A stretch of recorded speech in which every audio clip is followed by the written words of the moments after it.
Il riait avec tout le monde, mais personne ne savait qu'il pleurait seul le soir. Voici l'histoire de Kofi, un jeune garçon ivoirien qui portait le monde sur ses épaules. Avec un sourire comme seul bouclier. Kofi était le soleil de son quartier. Toujours le premier à lancer une blague, à organiser une partie de foot, à aider les mamans à porter leurs courses. Son rire était contagieux, sa bonne humeur, une évidence. Quand on le voyait, on se disait « Ah, si seulement je pouvais être aussi insouciant que Kofi ». Il semblait n'avoir aucun souci, aucune peur. Il dansait sous la pluie, chantait à tous d'été et avait toujours un mot gentil pour chacun. Pour tout le monde, Kofi allait bien.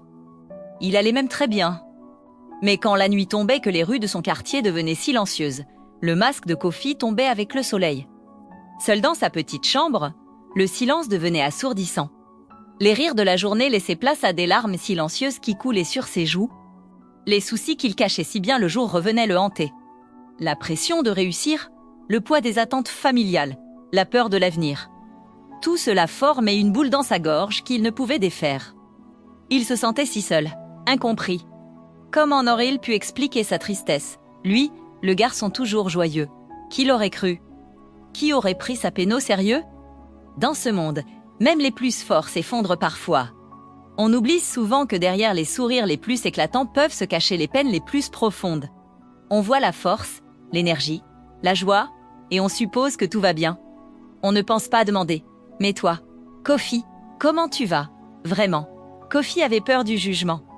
Peur qu'on lui dise de quoi tu te plains, tu as tout pour être heureux. Alors, il a choisi le silence, préférant porter son fardeau seul plutôt que de risquer l'incompréhension. Il a continué à faire semblant. L'histoire de Kofi nous rappelle une chose essentielle, soyons attentifs les uns aux autres. Derrière chaque sourire, il y a une histoire. Posons des questions, avec bienveillance. Un simple « comment ça va ?» sincèrement, peut changer une journée, voire une vie. Ne jugeons pas, écoutons.